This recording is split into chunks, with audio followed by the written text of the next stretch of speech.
నమస్కారం. Focus TV prime time news కి స్వాగతం. హెడ్లైన్ చూద్దాం.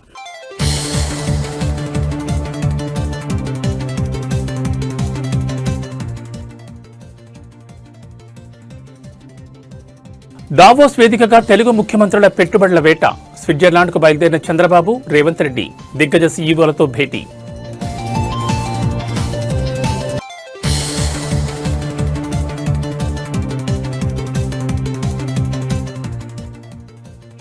మేడారంలో హైటెక్ నిఘా. తెలంగాణ కేబినెట్ కీలక నిర్ణయాలు. జాతరలో ఏఐ డ్రోన్లు, జియో ట్యాగ్ల నిఘా.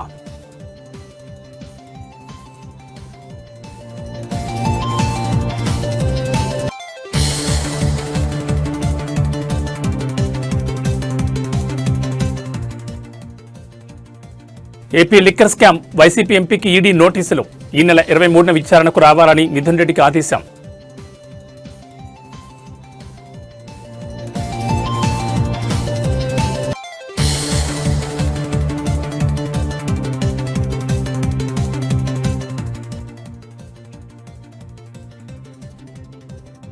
T20 world cup. బంగ్లాదేశ్కు ఐసీసీ డెడ్లైన్. భారత్లో మ్యాచ్లాడే విషయంపై ఈ నెల 21లోగా తేల్చుకోవాలని స్పష్టీకరణ. దక్షిణ భారత కుంభమేళా మేడారం జాతర ఈసారి హైటెక్ హంగులతో సాగనుంది. ఆర్టిఫిషియల్ ఇంటెలిజెన్స్ నుంచి జియో ట్యాగ్ల వరకు భక్తుల రక్షణ లక్ష్యంగా తెలంగాణ ప్రభుత్వం భారీ ఏర్పాట్లు చేసింది. ఈ నెల 28 నుంచి ప్రారంభం కానున్న ఈ మహాఘట్టం కోసం మేడారం 2.0 టెక్నాలజీని తీసుకొచ్చారు. ఏఐ నిఘా, టీజీ క్వెస్ట్ డ్రోన్లు, హీలియం బెలూన్ కెమెరాల ద్వారా 30 కిలోమీటర్ల మేర గగనతలం నుంచి నిరంతర పర్యవేక్షణ ఉంటుంది. ఇవి తొక్కిసలాట ముప్పును ముందే పసిగట్టి అధికారులను అలర్ట్ చేస్తాయి. జియో ట్యాగింగ్ పిల్లలు, వృద్ధులు తప్పిపోకుండా ఉండేందుకు వారి చేతికి క్యూఆర్ కోడ్ ఉన్న జియో ట్యాగ్లను కడతారు. Face recognition.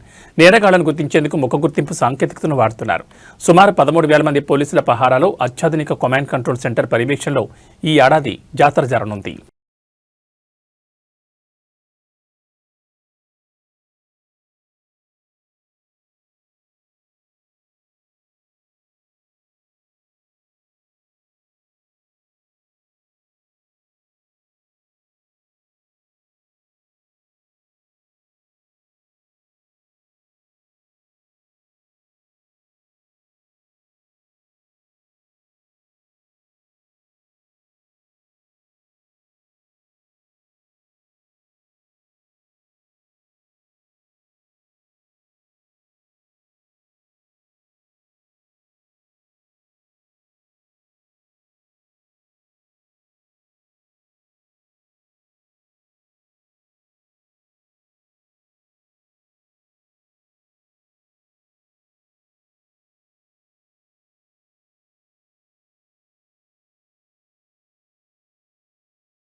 చరిత్రలో తొలిసారిగా మేడారం వేదికగా జరిగిన తెలంగాణ కేబినెట్ భేటీ ముగిసింది. ముఖ్యమంత్రి రేవంత్ రెడ్డి అధ్యక్షతన జరిగిన ఈ సమావేశంలో మున్సిపల్ ఎన్నికలు, గోదావరి పుష్కరాలు, మెట్రో విస్తరణపై ప్రభుత్వం కీలక నిర్ణయాలు తీసుకుంది.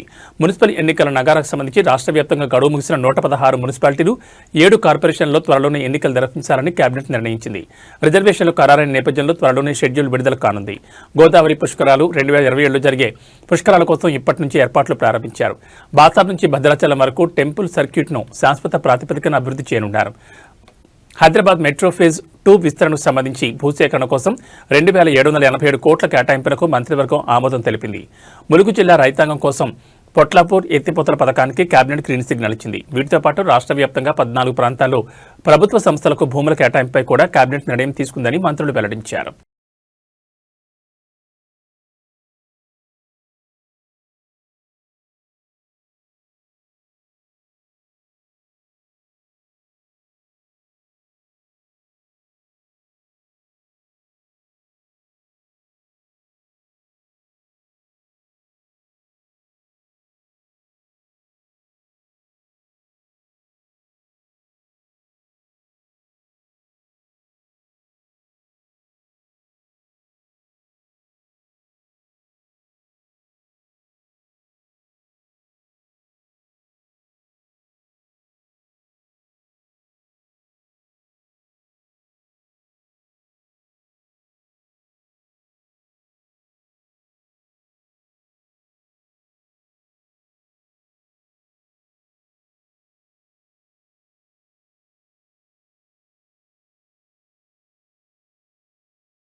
రాష్ట్ర రాజకీయాల్లో పటాన్చెరు ఎమ్మెల్యే మహిపాల్ రెడ్డి వ్యాఖ్యలు పెను సంచలనం రేపుతున్నాయి. తాను కాంగ్రెస్లో చేరి తప్పుడు నిర్ణయం తీసుకున్నానంటూ ఆయన చేసిన వ్యాఖ్యలు ఇప్పుడు హాట్ టాపిక్గా మారాయి.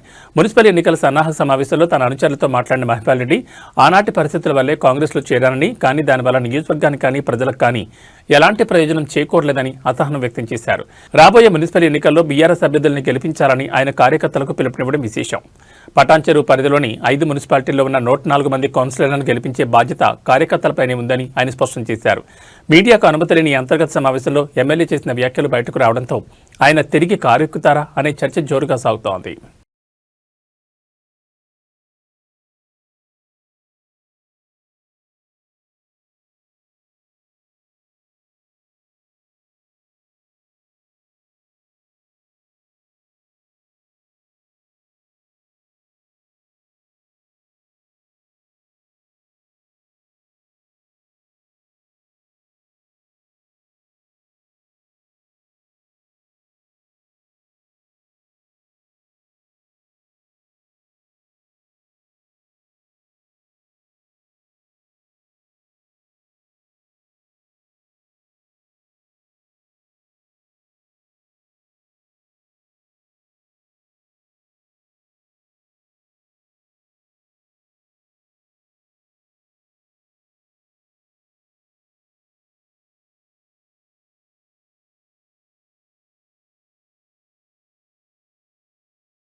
మేడారం సమ్మక్క సారలమ్మ ఆలయ ప్రాంగణంలో అభివృద్ధి పనులను ముఖ్యమంత్రి రేవంత్ రెడ్డి ప్రారంభించారు. కుటుంబ సభ్యులతో కలిసి వనదేవతలను దర్శించుకుని మొక్కులు తీర్చుకున్నారు.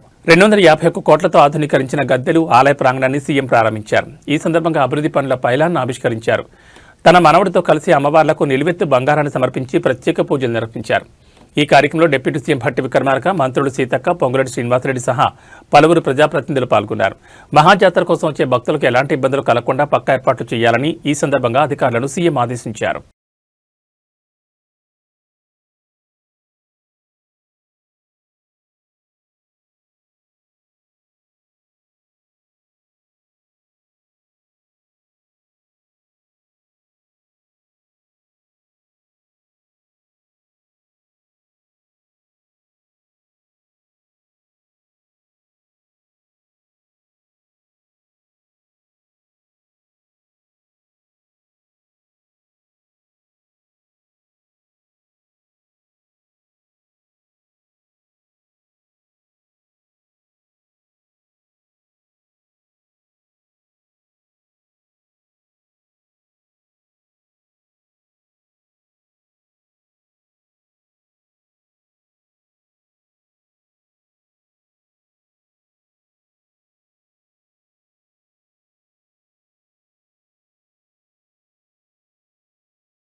తెలుగు రాష్ట్రాలకు భారీగా పెట్టుబడులను రాబట్టడమే లక్ష్యంగా ముఖ్యమంత్రులు చంద్రబాబు నాయుడు, రేవంత్ రెడ్డి స్విట్జర్లాండ్ పర్యటనకు బయలుదేరి వెళ్లారు.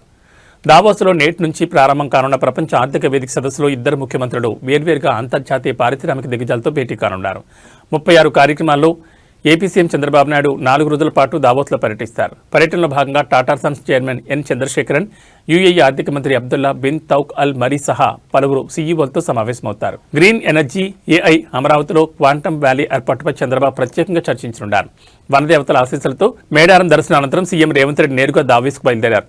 5 రోజుల పాటు జరిగే ఈ పర్యటనలో ఆయన Telangana next gen life sciences policy 2026-2030ని ఆవిష్కరించనున్నారు. ఏఐ ఇన్నోవేషన్ హబ్, తెలంగాణలో ఆర్టిఫిషియల్ ఇంటెలిజెన్స్ హబ్ ఏర్పాటు, మూసీ పునరుజ్జీవం, ఫ్యూచర్ సిటీ ప్రాజెక్టులకు పెట్టుబడులే లక్ష్యంగా మంత్రి శ్రీధర్ బాబుతో కలిసి సీఎం రేవంత్ చర్చలు జరుపుతారు. 2 రాష్ట్రాలు ఈసారి లక్షల కోట్ల రూపాయల పెట్టుబడులే లక్ష్యంగా గ్లోబల్ ఇన్వెస్టర్ల ముందుకు వెళ్తున్నాయి.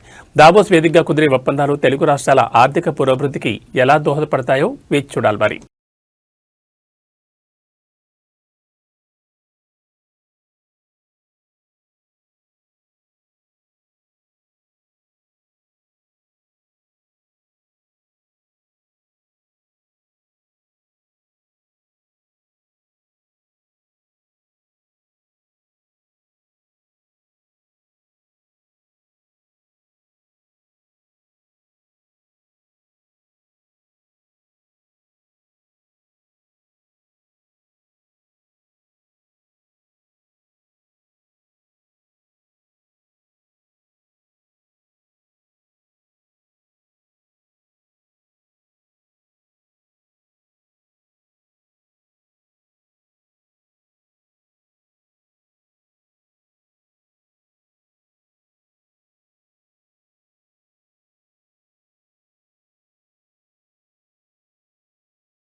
అన్నమయ్య జిల్లాలో సంక్రాంతి సంబరాలు విషాదాంతమయ్యాయి. పండగకు ఊరికొచ్చిన ఇద్దరు సాఫ్ట్వేర్ ఇంజనీర్లు అతిగా మద్యం సేవించి ప్రాణాలు కోల్పోయారు.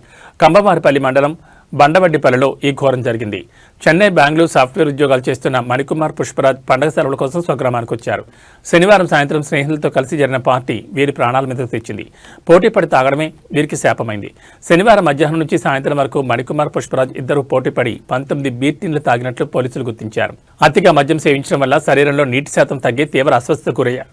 ఆసుపత్రికి తరలిస్తుండగానే మణికుమార్ మృతి చెందగా చికిత్స పొందుతూ పుష్పరాజ్ ప్రాణాలు విడిచారు. తొలుత కల్తీ మద్యం వల్ల చనిపోయారని ప్రచారం జరిగినప్పటికీ అతిగా తాగడం వల్లే ఈ మరణాలు సంభవించాయని రాయచోటి డీఎస్పీ కృష్ణమోహన్ స్పష్టం చేశారు. పండగ పూట ఇద్దరు యువజనులు మృతి చెందడంతో ఆ గ్రామంలో విషాద ఛాయలు అలుముకున్నాయి. మణికుమార్కు భార్య, 2 ఏళ్ల కుమారుడు ఉండగా పుష్పరాజ్కు ఇంకా పెళ్లి కాలేదు.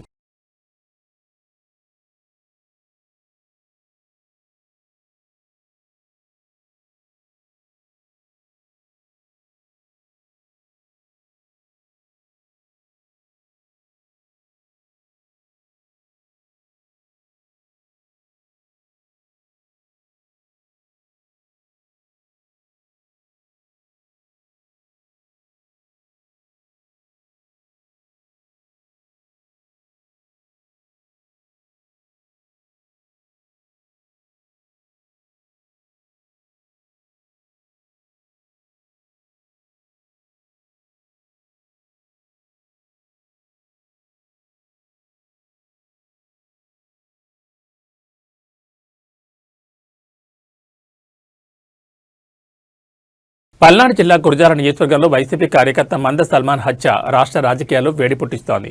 ఈ ఘటనపై ఫిర్యాదు చేసేందుకు వైసీపీ నేతలు ఈ రోజు రాష్ట్ర డీజీపీని కలవనున్నారు. పిన్నెలకు చెందిన మంద సల్మాన్ను ప్రత్యర్థులు ఇనుపరాటతో కొట్టి దారుణంగా హత్య చేశారని వైసీపీ ఆరోపిస్తోంది. ఈ ఘటనపై చర్చించేందుకు అపాయింట్మెంట్ కోరుతూ వైసీపీ ఎమ్మెల్సీ లేళ్ల అప్పిరెడ్డి డీజీపీకి లేఖ రాశారు. గ్రామం విడిచి బయట తలదాచుకుంటున్న సల్మాన్ తన భార్యను కలిసేందుకు పిన్నెలకు వచ్చిన సమయంలోనే ఈ దాడి జరిగినట్లు సమాచారం. రాష్ట్రంలో శాంతి భద్రతలు పూర్తిగా దిగజారాయని, ముఖ్యంగా దళిత కార్యకర్తలకు రక్షణ కరువైందని లేళ్ల అప్పిరెడ్డి విమర్శించారు. ఈ కేసులో నిందితులను త్వరగా గుర్తించి కఠినంగా శిక్షించాలని, బాధితులకు న్యాయం చేయాలని వైసీపీ బృందం డీజీపీని కోరనుంది. ఈ హత్యోదంతో పల్నాడు జిల్లాలో ఉద్రిక్త పరిస్థితులు నెలకొన్నాయి.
ఆంధ్రప్రదేశ్ లిక్కర్ స్కామ్ కేసులో ఎన్ఫోర్స్మెంట్ డైరెక్టరేట్ దర్యాప్తును వేగవంతం చేసింది. ఇప్పటికే విజయసాయిరెడ్డికి నోటీసులు జారీ చేసిన ఈడీ తాజాగా వైసీపీ ఎంపీ మిథున్ రెడ్డిని విచారణకు రావాల్సిందిగా ఆదేశించింది. ఈ నెల 23 తేదీన ఢిల్లీలోని ఈడీ కార్యాలయంలో విచారణకు హాజరు కావాలని మిథున్ రెడ్డికి నోటీసులు పంపారు. అంతకంటే ముందే అంటే ఈ నెల 22న విజయసాయిరెడ్డిని విచారించనున్న ఈడీ ఆ మరుసటి రోజు మిథున్ రెడ్డిని విచారించనుండడం రాజకీయ వర్గాల్లో కలకలం రేపుతోంది.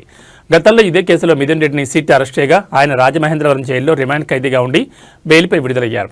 ఇప్పుడు ఈ కేసులో మనీ లాండరింగ్ కోణంలో ఈడీ లోతుగా విచారించే అవకాశం ఉంది. వరుసగా ఇద్దరు కీలక వైసీపీ నేతలకు ఈడీ నోటీసులు అందడంతో ఏపీ రాజకీయాలు మరోసారి వేడెక్కాయి.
సినీ నిర్మాత బండ్లగానే షాద్నగర్ నుంచి తిరుమల వరకు పాదయాత్రను ప్రారంభించారు. సంకల్ప యాత్ర పేరుతో చేపట్టిన ఈ యాత్రపై ఆయన స్పష్టతనిస్తూ ఇది కేవలం తన వ్యక్తిగత మొక్కు మాత్రమేనని స్పష్టం చేశారు.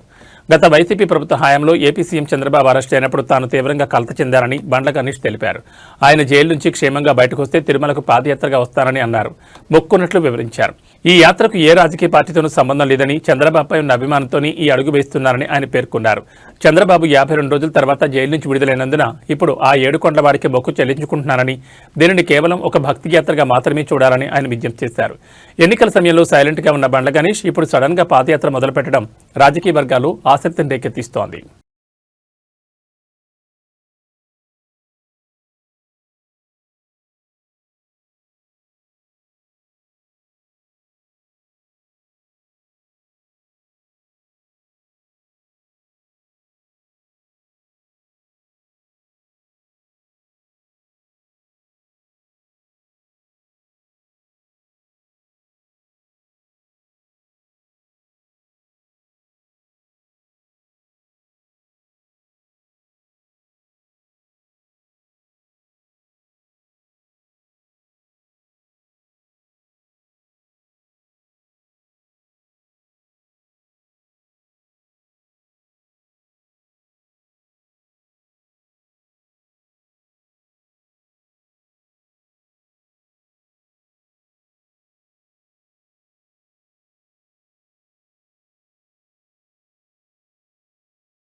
మెగా ఫ్రెండ్స్ వరుణ్ తేజ్ పుట్టినరోజు సందర్భంగా ఆయన అభిమానులకు అదిరిపోయే అప్డేట్ అందింది. వరుణ్ తేజ్ మెర్లపాక గాంధీ కాంబినేషన్లో తెరకెక్కుతున్న క్రేజీ ప్రాజెక్ట్ టైటిల్ మరియు గ్లిమ్స్ ను చిత్ర యూనిట్ అధికారికంగా విడుదల చేసింది.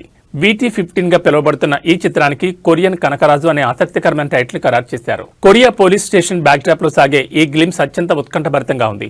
సమురాయ్ కత్తితో వరుణ్ తేజ్ చేస్తున్న యాక్షన్, చివర్లో కొరియన్ భాషలో ఆయన చెప్పే డైలాగ్ సినిమాపై అంచనాలు పెంచేస్తోంది. ఇది ఒక ఇండో కొరియన్ హర్రర్ కామెడీగా రూపొందుతోంది. తమను సంగీతం అందిస్తుండగా ఫస్ట్ ఫ్రేమ్ ఎంటర్టైన్మెంట్స్ ఈ చిత్రాన్ని నిర్మిస్తోంది. హైదరాబాద్, కొరియాలో షూటింగ్ పూర్తి చేసుకుని ఈ సినిమాను 2026 వేసవిలో విడుదల చేసేందుకు ప్లాన్ చేస్తున్నారు. ఈ మెగా అభిమానులకు ఈ కొరియన్ కనకరాజు సరికొత్త కిక్ ఇవ్వడం ఖాయంగా కనిపిస్తోంది.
అమెరికా అధ్యక్షుడు డొనాల్డ్ ట్రంప్ సలహాదారు పీటర్ నవారో మరోసారి భారత్పై తన అక్కసు వెళ్లగట్టారు. భారతీయులు ఉచితంగా పొందుతున్న AI సేవల వల్ల అమెరికన్లపై ఆర్థిక భారం పడుతోందంటూ ఆయన చేసిన వ్యాఖ్యలు ఇప్పుడు అంతర్జాతీయంగా చర్చనీయాంశమయ్యాయి. చాట్ GPT వంటి AI కంపెనీలు అమెరికాలోని డేటా సెంటర్లను వాడుకుంటూ భారత్, చైనా వంటి దేశాలకు ఉచిత సేవలు అందిస్తున్నాయని నవారో పేర్కొన్నారు. దీనివల్ల అమెరికాలో విద్యుత్ వినియోగం పెరిగి అక్కడి పౌరులపై విద్యుత్ ఛార్జీల భారం పడుతోందని ఆయన ఆరోపించారు. ఈ అంశంపై ట్రంప్ ప్రభుత్వం సీరియస్గా ఉందని, సదరు AI కంపెనీలపై త్వరలోనే కఠిన చర్యలు తీసుకుంటామని ఆయన హెచ్చరించారు. గతంలో కూడా భారత్ను హైటెక్స్ నేషన్ అని విమర్శించడమే కాకుండా రష్యా నుంచి చమురు కొనుగోలు చేయడాన్ని బ్లడ్ పనీగా అభివర్ణించి నవారో వివాదాలకు కేంద్ర బిందువయ్యారు. భారత్ను లక్ష్యంగా చేసుకుని నవారో వరుసగా చేస్తున్న ఈ విమర్శలపై భారత విదేశాంగ శాఖ ఎలా స్పందిస్తుందో వేచి చూడాలి మరి.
భారత్ శ్రీలంక వేదికలుగా జరగనున్న ఐసీసీ టీ20 ప్రపంచ కప్లో బంగ్లాదేశ్ జట్టు భాగస్వామ్యంపై సందిగ్ధత కొనసాగుతోంది.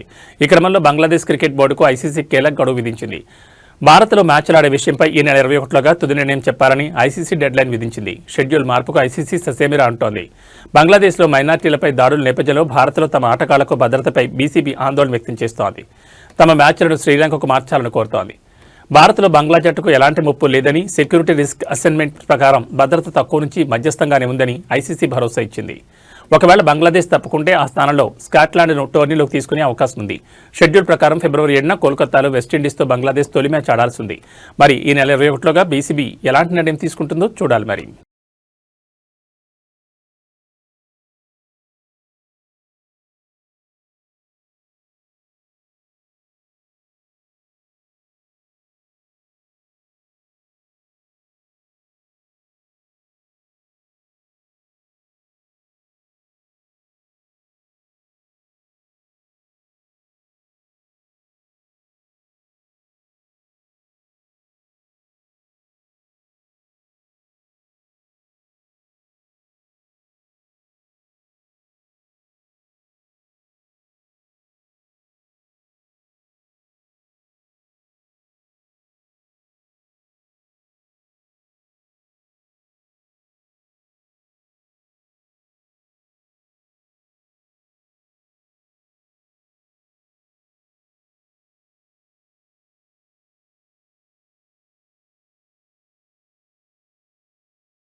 ఇవి బులెటిన్ విశేషాలు. మరో బులెటిన్లో మళ్ళీ కలుసుకుందాం. నమస్కారం.